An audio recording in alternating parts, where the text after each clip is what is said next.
Usually around this time, I throw it over to GC for some picks, but you're telling me there's no parlay, but there is picks, yes? I mean, I just have 2 picks. Okay, what do we got? What do we got? One in each fight. We'll start with the Amanda Serrano fight. Yeah, a lot of controversy surrounding her last fight when we were in Dallas. Will it go over? Will it go under? There was promises made, promises not delivered, as we remember in the. Oh yes, I remember this in Senior Bean, the debate of Senior Bean. People were calling it Beangate. Mike Heck and Rick talked me into playing the under. Unfortunately, it did not hit there. Didn't you change your pick actually on their request, or at least they convinced you to, or am I crazy? Not just changed the pick, cashed out a winning bet, placed a losing bet. But what are we going to do? We're going to go right back to the well. Oh yeah. This time we are going to take fight does not go to a decision, but here's why. Amanda Serrano, 45 wins, 30 coming by way of knockout, but for the first time ever, she will be fighting in a 12-round, 3-minute round championship bout. So what we saw in Dallas was 20 minutes. This one on Saturday could go as long as 36. I don't think Danilo Ramos is going to be a huge threat to her. She has next to no knockout power, only 1 knockout in her career. Amanda Serrano is as tough as they come. I don't think she's going to be put out, and I think that additional minute with each round is just going to give her more time to work. She's obviously got power. She can break her down, and I don't think Ramos is going to be able to last the full 36, the full 12 rounds here.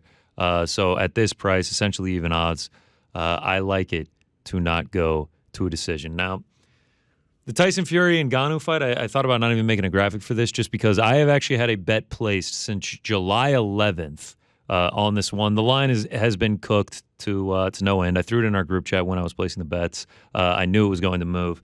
But I am very, very heavily exposed on the man who came on the show earlier today, Tyson Fury. I took him at -400. I put 6 units down on it. Have been sitting on that now for 3.5 months. So hopefully it pays off. I honestly forgot even placing the bet. So it's like the money never even came. So it'll be like a special gift if it does hit. But I feel very confident. I love Francis Ngannou. I think he's very skilled as a mixed martial artist, but he's going up against the best there is in the heavyweight division. He's fought the guys like Deontay Wilder. I think it is very likely that Tyson Fury is getting his hand raised on Saturday. It's crazy. The pick was crazy or something else? The lack of support for Francis. I mean, it's been going. I'm back supporting and forth Francis, back but it's been Frank's saying he's taking Francis by decision plus 5,000. He says lock of the wow. By the way, it's not bad. I mean, a little $10 sprinkle on that, I take that. Sure, I'm not going to fault anyone. No, for he's that. been he's got massive laughing at my knockout power. face. I just want to. What about Overeem? Overeem was so convinced. Dare I say convincing? Overeem might be the first person that I've seen openly pick Francis. Anyone else picking Francis other than Frank? It's Frank and Overeem. I think Joe's down for it, right? Well, okay. Yeah, but you guys are doing it from like a sprinkling standpoint. He actually we're supposed to he change the mortgage. No. Overeem actually thinks that he's going to win, which I appreciate.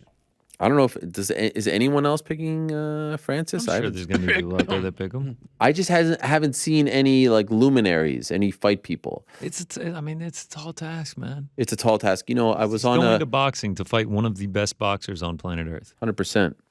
I was on a show yesterday called Inside Boxing Live. I'm a big fan of this program, hosted by the great Dan Canobio and Chris Algieri, my favorite boxing podcast. And we were talking about this fight, of course. And Algieri referenced something that the great Teddy Atlas told him recently, which is people who typically don't fight in boxing shoes and then transition over to that. And of course, Francis has been training for a while now, sometimes have trouble just sort of getting comfortable in the shoes. It's just a whole different ball game. And he equated it to having the right type of, missiles, but not having the right type of missile launcher.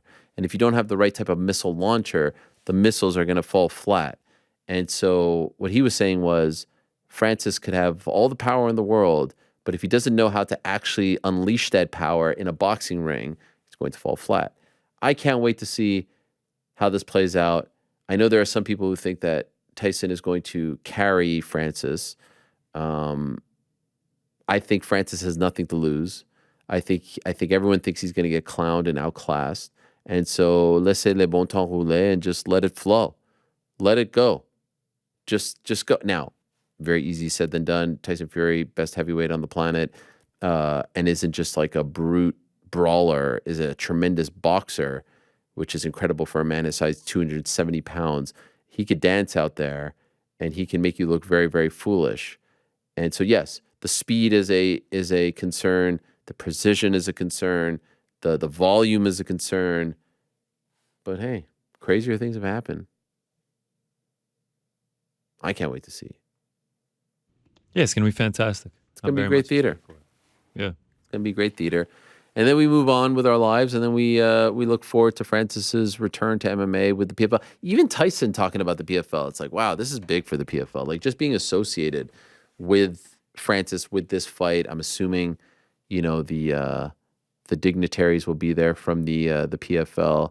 I would say this deal has worked out for them, and we'll see what happens with the purchase of Bellator.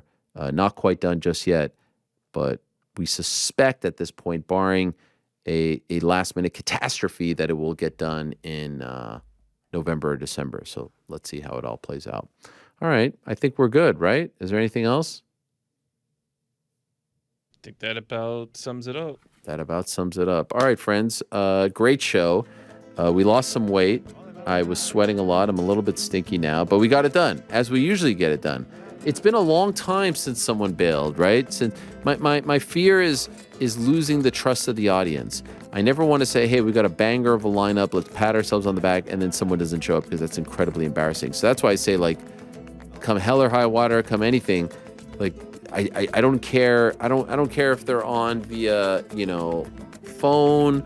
I don't care if it's a walkie-talkie. I don't care if it's me holding the phone to the freaking microphone. I just want to deliver. And so at the end of the day, I think we delivered.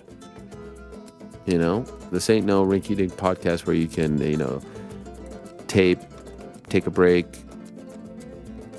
schedule an interview for 2:00, and then the person shows up at 4, and no one knows. No, we're live.